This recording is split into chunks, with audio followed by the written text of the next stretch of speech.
gostaria de começar definindo alguns termos, mas antes de definir esses termos, nós precisamos de uma base bíblica. E a base bíblica que eu tenho aqui é uma base bíblica bastante conhecida, Isaías 6, de 1 a 8, aquela passagem, aquela narrativa da chamada de Isaías. Então, podem abrir suas Bíblias, fazendo logo um alerta que eu não estou lendo esse texto para fazer uma pregação expositiva nele, mas estou lendo esse texto porque ele nos traz algumas bases para o assunto, pregação expositiva dentro do culto. Então, assentados, como estão, em toda reverência, Isaías 6, de 1 a 8.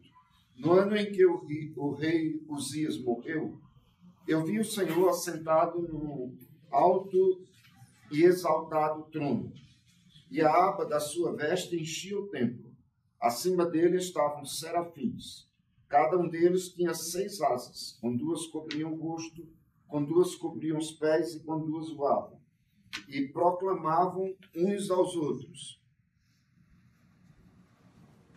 Santo, Santo, Santo é o Senhor dos exércitos. A terra inteira está cheia da sua glória. Ao som das suas vozes, os batentes das portas tremeram e o templo ficou cheio de fumaça. Então gritei: ai de mim, estou perdido, pois sou um homem de lábios impuros e vivo no meio de um povo de lábios impuros. Os meus olhos viram o Rei, o Senhor dos exércitos. Logo um dos serafins voou até mim, trazendo uma brasa viva que havia tirado do altar com uma tenaz. Com ela tocou a minha boca e disse: veja, isso tocou os seus lábios.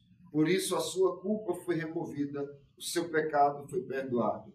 Então ouvi a voz do Senhor, conclamando: quem enviarei? Quem irá por nós?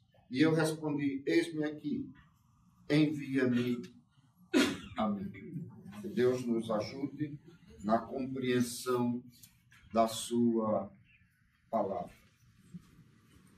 O valor do sermão expositivo no culto.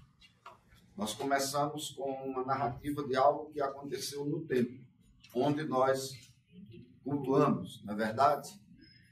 Mas nós precisamos, como eu disse, definir alguns termos. Primeiro, qual a ideia que nós temos de pregação? Qual a ideia que nós temos de pregação expositiva? E qual a ideia de culto, para trabalharmos um pouco dentro desse contexto? Vou tentar utilizar conceitos os mais práticos possíveis, que podem não ser tão bem elaborados, mas que não são prolixos, então são fáceis até de memorizarmos. Pregação, para mim, é a proclamação da palavra de Deus com aplicação para o presente e desafios para o futuro. Eu uso essa definição nos meus livros e é a mais simples que eu tenho encontrado. E observem aí que nós temos 3 tempos. Passado, porque os fatos bíblicos, as narrativas bíblicas aconteceram no passado, foram escritas no passado. O presente, porque enquanto nós anunciamos esses fatos, enquanto nós explanamos esses fatos, nós trazemos uma aplicação para o presente. E aqui nós aprendemos que a palavra de Deus ou fala ao presente ou não é pregação. Se você não fizer esse transporte da mensagem do tempo em que ela foi escrita, do tempo em que ela aconteceu, até o momento presente, então você fez simplesmente uma leitura da palavra, você fez uma leitura bíblica, e isso não é necessariamente pregação. Então, parte do trabalho do pregador é esse transporte, é essa atualização. E esse trabalho não é um trabalho ainda homilético, é um trabalho exegético. Na questão da interpretação, nós buscamos compreender o texto no seu sentido original, E ele é um trabalho hermenêutico à medida que nós tomamos esse texto ou esses textos do passado e tentamos fazer um transporte para o momento atual. Então, é o que o texto disse e o que o texto está dizendo. Mas acontece que a responsabilidade do pregador não termina aí. Nós precisamos trabalhar também o futuro. O que é que essa palavra produzir na vida de cada um de nós, começando na vida do próprio pregador, na vida dos seus ouvintes, nas vidas das pessoas que vão ser alcançadas por esses ouvintes. Então, isso faz com que o feedback na pregação, a resposta na pregação, seja algo muito, muito complexo. Nós não podemos imaginar os efeitos da pregação. A passagem bíblica que eu li, nós lemos, Isaías 6, de 1 a 8, é uma passagem muito importante, porque ela traz aquilo que acontece no culto. Eu gosto de ver assim como o profeta é muito claro. Ele diz assim, eu vi o Senhor. E ele está narrando algo que aconteceu no templo. Eu estou aqui parecendo pregador, a culpa é do Michel. Eu devia estar aí no meio de vocês, passeando, brincando, mas brincando e comunicando as boas verdades, né? As verdades do Evangelho. Mas ele está filmando, então eu tenho que ficar aqui. Michel, você é ocupado. Mas está trabalhando pelo Senhor. Ele é um bom menino, né? Então, aqui nós temos, na narrativa de Isaías, detalhes que aconteceram e acontecem no culto. Alguém vai ao templo, alguém vê o Senhor e pode precisar a sua experiência. Eu acho isso fantástico. Ele diz, no ano em que morreu o rei Uzias, ou quando o rei Uzias morreu. Eu fui ao templo, eu vi o Senhor no templo. Então, esse deve ser o nosso conceito de culto. Nós vamos ao templo, nós não vamos para embalo, para simplesmente cantar, para simplesmente ver uma coreografia. Essas coisas podem acontecer como partes do culto, mas nos conduzindo a uma realidade maior, que é que nós estamos ali para ver o Senhor. E então, nós vemos o Senhor enquanto cantamos, nós vemos o Senhor enquanto oramos, e o culto é cheio de partes, né? Até avisos tem, né? É o mal necessário. Mas a parte principal do culto é o que acontece no púlpito. Não pelo púlpito em si, não pelo pregador em si, mas porque na mensagem nós temos o anúncio da palavra de Deus. Deus está falando ao coração de cada um de nós através da sua palavra. E aqui eu diria o seguinte, a pregação ou é anúncio da palavra de Deus ou não é pregação nenhuma. A pregação cristã, ela há de ser sempre anúncio da palavra de Deus. Em 2013, eu publiquei um livro chamado O Clamor da Igreja em Busca de Excelência no Púlpito. E esse livro é uma desconstrução da homilética. Por quê? Porque a gente geralmente pega um livro e o livro está cheio de conceitos do autor. E eu não comecei com conceitos meus ou de qualquer um outro autor. Eu comecei com reclamações dos ouvintes. E é terrível como os ouvintes têm reclamação dos seus pregadores e das suas pregadoras. Por quê? A reclamação maior é fuga da palavra. A mensagem está deixando de ser exposição da palavra de Deus. E em deixando de ser exposição da palavra de Deus, ela está deixando de ser pregação cristã. Porque a pregação cristã, como eu já disse, há de ser sempre uma exposição da palavra. Então aqui vem o último termo, mas não estou terminando não, tá? Vocês não ficarem alegrinhos logo já. Aqui vem a última definição, o último termo que eu preciso definir, que é a questão da pregação expositiva. Quando é que a pregação é expositiva? Então, trabalhar isso um pouquinho. A pregação é expositiva independendo do tamanho da perícope. Essa é uma palavra muito bonita, eu aprendi com o Léo. Conjunto de versículos, não? Um bloco de versículos. Então, independente do tamanho da perícope ou do versículo isolado que nós estamos tomando. Então, você pode pregar até no Salmo 119, né? E lá é mesmo que você não vai fazer um expositivo em uma mensagem. Então, você lê um texto e não foi expositivo. Ah, mas foi um texto grande. Não tem nada a ver. Você pode ler um texto pequeno e mergulhar numa exposição bíblica de grande profundidade. Se você trabalha os contextos históricos, geográficos, biográficos, conceito anterior, conceito posterior, tudo isso você trabalha e dá vida à mensagem. Isso é muito importante. Então, o sermão expositivo, ele trabalha o seu texto, a sua perícope. Ou seja, o texto não é um ornamento. O texto não é um ornamento. O todo disso aqui, com os projetos da FTRB, está aqui. Então, isso aqui pode parecer um ornamento, mas não é um ornamento. Isso aqui tem um sentido. Agora, os anúncios estão aqui, mas imagina se tirasse essa tela aqui, íamos sofrer bastante, não íamos ter condições.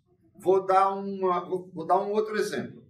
As irmãs que bordam, eu sei que alguns homens bordam também, é coisa rara, né? Pelo menos eu nunca aprendi a bordar, mas uma vez eu falei isso, as irmãs que bordam, e então um irmão lá disse assim, olha, pastor, eu também bordo. Muito bem, então, as irmãs e os irmãos que bordam sabem bem que existe não sei como é que diz, aquilo ali é pronto, já entendeu o que eu quero dizer, bastidor. Eu só quero chamar aquilo de bastião, pai. Bastidor. Michel, você sabe o que é um bastidor? Não. Olha aí, vamos ensinar o Michel a bordar. O bastidor é um instrumento assim, um arco, né? Olha a definição da luz aqui. Então, encaixa o tecido e bota frente. Dá para bordar sem fazer aquele tipo de bordado sem o bastidor? Não. Difícil, né? Mas vou fazer uma pergunta ainda mais terrível. Dá para tentar bordar com o bastidor sem aquele tecido? Aí é que não dá. Aquele tecido é o que nós podemos chamar de pano de fundo, que academicamente a gente vai chamar de background. Ou seja, nome bonito, né? Para usar no domingo, no sermão domingo. Então, você tem aquele tecido ali, está preso no bastidor, e você vai alia com as linhas em diferentes cores e agulhas e tal, vai produzir um bordado. Então, assim como não dá para fazer um bordado sem o tecido, não dá para pregarmos um sermão evangélico sem Bíblia. Mas os nossos pregadores estão se esquecendo disso. E muitas vezes nós vamos ao culto, com todo respeito a alguns pregadores, mas nós vamos no culto, eu ia dizer, entramos e saímos do mesmo jeito. Não, mas eu não entro e saio do mesmo jeito, não. Eu entro e saio pior do que entrei, porque eu saio zangado. Se a mensagem bíblica, ou seja, sermão é expositivo quando o texto é levado a sério. Quando nós lemos um texto, abram suas Bíblias e tal, vamos ler a passagem tal, assim, assim. Então, quando nós lemos uma passagem bíblica, nós estamos assumindo um compromisso com Deus. Nós estamos diante dos ouvintes, mas nós estamos primeiramente diante de Deus. Então, nós não podemos brincar com a palavra de Deus. Tem acontecido coisas terríveis no púlpito, no culto também. Uma ocasião dessas, eu estava participando de um culto, participando como crente em Nosso Senhor e Salvador Jesus Cristo, né? Sentado lá no meu lugarzinho como visitante. E o pastor começou a fazer que pregava, né? Fazer de conta que pregava. Então ele leu um texto e aí ele logo viu alguém, o irmão está aqui, estava viajando, não foi? Eu soube que o irmão estava viajando e tal, como foi sua viagem? Começou a conversar com aquele irmão. Eu fiquei assim, interessante. Aí depois ele falou com as outras pessoas, disse umas bobagens lá, desculpe a minha expressão, né? Aí depois ele disse assim, irmãos, onde é que eu estava mesmo? Olha, eu fiquei zangado, eu fiquei pensando, quanta irresponsabilidade. Homem, se tu não sabes onde estavas, como é que nós vamos saber? Que obrigação nós temos de saber onde o pregador estava? Mas esse é simplesmente um exemplo. Tem muita gente fugindo da palavra de Deus. Lê o texto. Esse texto não é levado a sério, se torna um pretexto. O pregador começa a falar outras coisas e foge mesmo do texto e nunca mais volta a ele. Há até um costume terrível, nada contra os cânticos, sejam eles contemporâneos ou tradicionais, mas na hora certa. Dentro do culto, na hora certa. Então há um costume de alguns pregadores que eles leem, depois vamos ter um período de cântico. Aí eu digo assim, é para a gente esquecer o texto. Então, lê uma passagem bíblica, digamos. Lê um salmo, uma passagem no Evangelho, em qualquer parte das Escrituras, dos profetas. E aí, tem um período de cânticos ali, pronto, todo mundo. Quando ele volta, ele diz o que quer dizer, o céu é o limite. É como aquele pregador que disse, vou falar sobre assuntos diversos. O púlpito não é lugar de se falar sobre assuntos diversos. Ou expomos a palavra de Deus, ou não terá valido. Teremos tomado o tempo dos nossos ouvintes e teremos sido infiéis ao nosso compromisso que temos com Deus de sermos fiéis porta-vozes da palavra dele. Então, o esforço da exposição bíblica, e eu falo aqui exposição bíblica como um programa da FTRB, é exatamente o esforço de trazer a centralidade da pregação para o culto. Estou correto, doutor Michel? Não é isso? Ou seja, não é que a pregação, simplesmente porque tem esse nome bonito, pregação, ela é a parte mais importante do culto, mas ela é o centro. Nela está a centralidade do serviço religioso, digamos assim, mas pela única razão de ser ela a exposição da palavra de Deus. Na hora que perde essa condição de exposição, perde também a condição de centralidade dentro do culto. Qual o valor disso? O valor está no fato de que nós somos tocados pela palavra. Não é pela palavra do pregador, mas é pela palavra do Senhor. É Deus quem fala a cada um de nós. É Deus quem fala aos nossos corações. Agora, isso aumenta ainda mais a responsabilidade do pregador. Então, o pregador, digamos, não tem muito tempo para pregar, às vezes não tem nenhum tempo. Eu fico muito aflito quando eu sinto isso. Não houve preparo.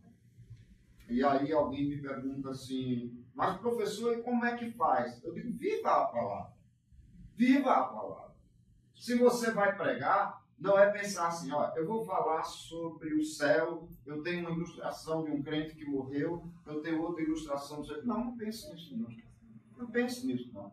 Pense, eu vou pregar a palavra, então eu preciso que o Senhor me dê a palavra.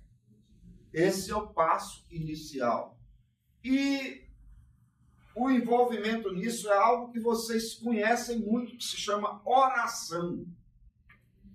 Não dá para ter boa pregação, não dá para ter uma pregação expositiva sem a oração.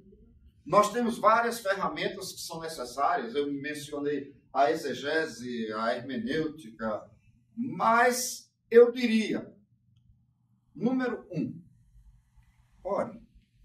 Se você quer pregar a palavra, peça a Deus que lhe dê a palavra.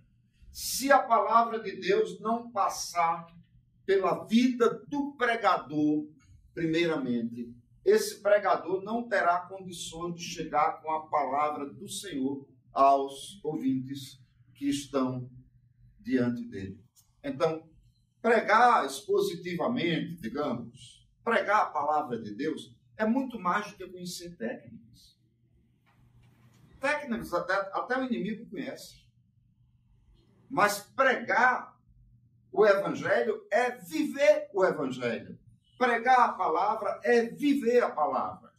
E aí entra, digamos, o recurso que nós temos de pregarmos sermões expositivos sequenciais. Você pega uma passagem da Bíblia, digamos, um determinado livro. Vou pregar na carta de Paulo aos Filipenses, ou na carta de Paulo aos Efésios, ou eu vou pregar no livro dos Salmos, ou tem qualquer livro bíblico, mas esse livro precisa tocar primeiramente a você. Eu tenho pregado assim, preguei muito assim quando eu fui pastor de igreja, né? Hoje em dia o meu envolvimento é mais um envolvimento acadêmico, um envolvimento como pesquisador, mas eu fiquei muitos anos no ministério e tive experiência de 4 pastorados, pastorado em 4 igrejas. E tenho boas lembranças assim de como eu tremia diante dessa responsabilidade de pregar. Mas o que aliviava essa tensão era exatamente o poder pregar expositivamente. E você está pregando naquele livro, digamos, você está pregando em Filipenses, você está vivendo aquilo e levando o povo a viver. Então, cada passagem da Escritura que você vai tomando, o povo vai bebendo aquilo ali. Um recurso até, digamos, no culto de oração, na semana, né, ao meio da semana, ou nos pequenos grupos, você trazer alguns pontos daquela mensagem, algumas indagações, alguns pontos para reflexão, para que o povo possa estudar, o povo possa dizer o que entendeu, de que modo essa passagem vai fazer uma diferença na vida deles. A igreja evangélica no presente está precisando ser abalada. E não é abalada pura e simplesmente durante os cânticos, mas é abalada começando aqui dentro. E pregador nenhum tem o poder de fazer isso, porque isso aí é obra do Espírito. Mas nós somos instrumentos. A nossa responsabilidade é grande porque Deus nos tem feito instrumentos para a valorização da exposição bíblica no momento atual. Nós estamos... Deixa-me falar aleluia no final. Podem falar no final da minha frase, mas não falem agora no começo não, porque eu vou completar a minha frase. Nós estamos na época de maior expansão evangélica que o Brasil já teve. Não falem aleluia. Esse é o período de maior crescimento. de evangélicos. Infelizmente, tem um mais. Tem uma adversativa aí. Nunca a falta de qualidade foi tão grande. O que é que está faltando? Está faltando vivermos a palavra. Essa palavra não pode ser vivida sem ser conhecida. Essa palavra não pode ser conhecida sem ser palavra, não pode ser pregada sem que haja um despertamento começando em cada um de nós. Agora, imaginem a nossa responsabilidade. Imaginem. Então, o mundo está como está. O Brasil está como está, porque as pessoas estão se desviando da palavra. A Bíblia diz que é feliz a nação dos judeus ao Senhor. Então, se o Brasil não tem Deus como Senhor, é maldito mesmo. Está bom. Mas eu estava com uma certa má vontade com ele, porque eu não gostei daquele título. Né? Bem, todo esse tempo passou, graças a Deus, ele é um pastor bem-sucedido, está na mesma igreja por muitos anos. Ele é pastor, eu acho, da primeira igreja batista de Porto Velho. E cada vez que eu o encontro, aí eu digo, e aí, pastor? Aí ele está vendo que o Brasil é maldito mesmo. Pior é que tanto tempo depois eu tenho que concordar, entregar minha mão palmatória, né? Então, nós precisamos reverter essa situação. Acontece que muitas vezes a falta de fé nos atinge. O desânimo nos atinge. E quantas vezes nós dizemos assim, não tem jeito mais não. Tem jeito. Tem jeito. Nós precisamos acreditar que a palavra, quando pregada, faz milagres.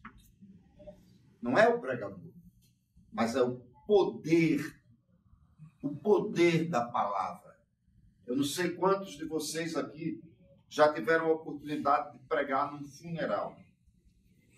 Eu acho que é uma das ocasiões mais tremendas na vida de um pregador, porque as pessoas estão chorando e tal. E quando você chega e abre a palavra e começa a ler o conforto, então Deus começa a trabalhar nos corações e você presencia, você constata que as pessoas estão enxugando suas lágrimas, estão se acalmando para ouvir a palavra de Deus. A nossa responsabilidade, o nosso dever é muito grande. Então, essa questão ética é um dos ganhos, digamos assim, que a igreja tem quando nós pregamos expositivamente. Quando nós interpretamos a palavra, quando nós trazemos a sabedoria de Deus e não a nossa sabedoria. Agora, isso dá um pouquinho de trabalho. É muito mais fácil seguir aquele conselho, né? Conceito também que alguns têm. Eu abro a Bíblia em qualquer lugar e Deus me dá a palavra porque a palavra vem do Espírito. Eu concordo que o Senhor é quem dá a palavra. Mas eu também penso que Deus não patrocina a irresponsabilidade de ninguém.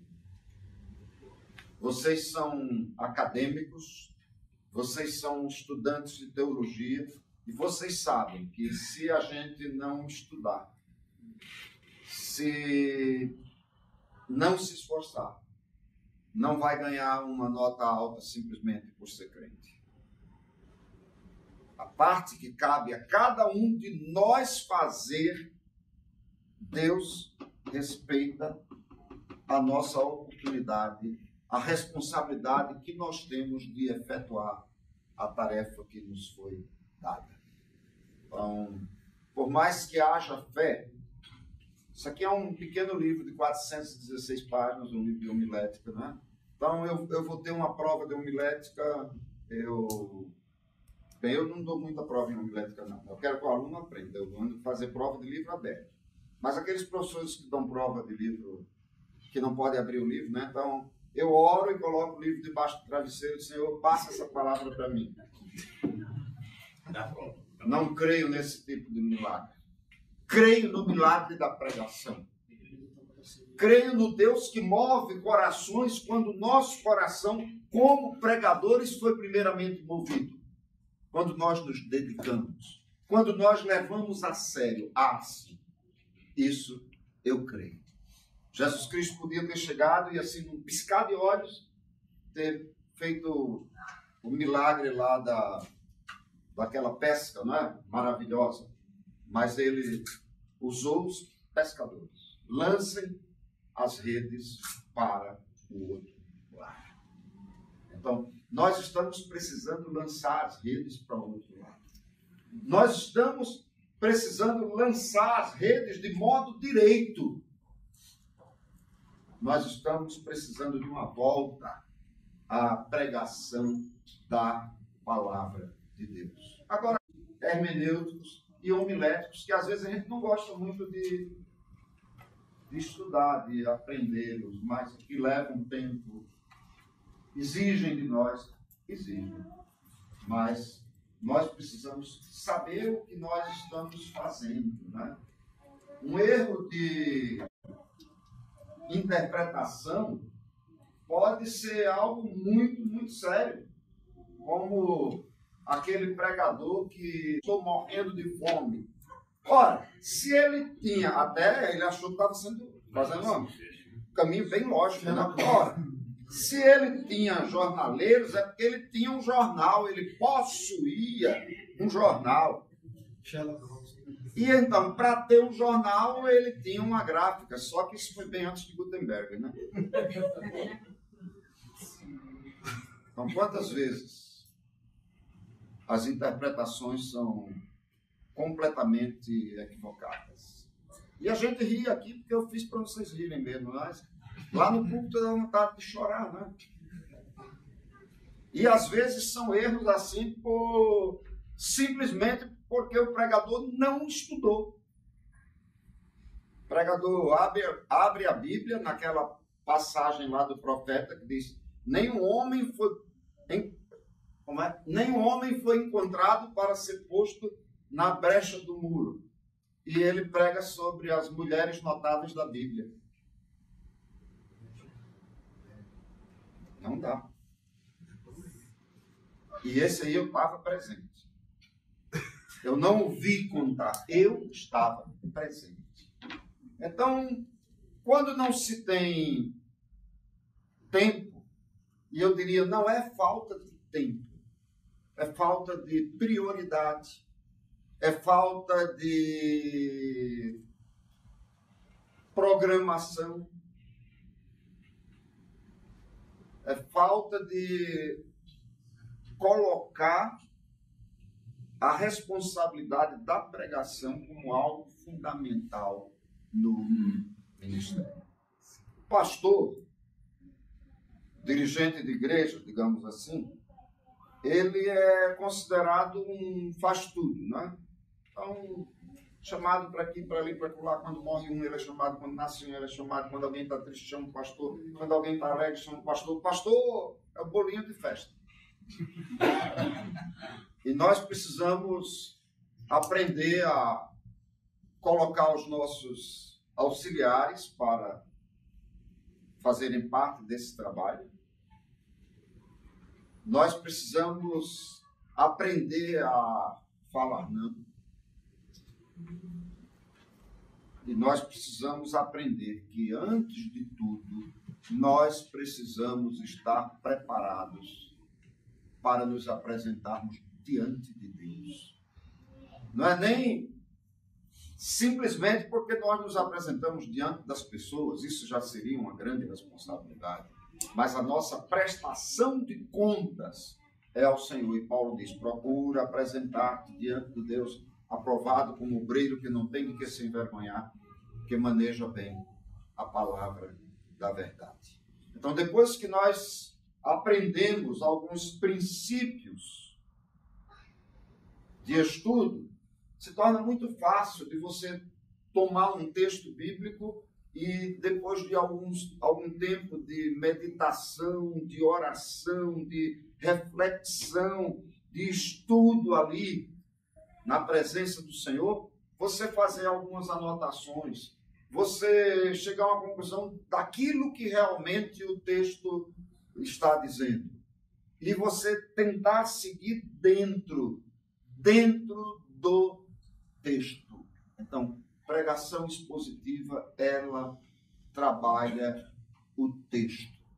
A forma que você vai apresentar é importante, mas não precisa ser aquela forma muito professoral, muito, olha, o texto bíblico está dizendo isso, as raízes desse texto são isso, isso, isso, então eu baixo a cabeça aqui, não presto atenção aos meus ouvintes, eu estudei muito bem aqui, mas eu não estudei muito bem aí. Vocês já têm ouvido falar, e eu mesmo já falei aqui, na palavra exegese. Um estudo profundo da porção bíblica que nós estamos trabalhando. Então, por que esse texto está aqui? Por que ele foi escrito? Quando foi escrito? Quem escreveu? Qual o contexto da época? O que significa? E essa palavra aqui, nós vamos trabalhando. Isso é uma exegese do texto. Tentando explicar de um modo bem simples. Mas nós precisamos fazer uma exegese dos nossos ouvintes. A boa pregação expositiva é aquela onde o pregador ou a pregadora tentou não apenas conhecer o texto bíblico, mas ele tentou também conhecer os seus ouvintes, para poder levar a mensagem de um modo adequado até essas pessoas. Bem, eu teria todo prazer em falar até às 3 da tarde, mas a gente tem que parar. E eu quero dizer a vocês o seguinte: cumpram o desafio. Pregar é comunicar ou explanar a palavra de Deus com aplicação para o presente e desafios para o futuro. A pregação se torna expositiva não quando o texto se torna maior, mas quando a profundidade no texto se torna maior e quando o pregador ou pregadora transmite isso com clareza. O desafio é grande. Eu quero dizer a vocês que eu creio nesse projeto que vocês estão começando, que todos já. Quero parabenizar a professora Lourdes, pastor Michel Augusto, são duas pessoas muito queridas minhas, que eu já conheço. E quero dizer a vocês que estou com vocês. Então, vamos caminhar juntos, num propósito.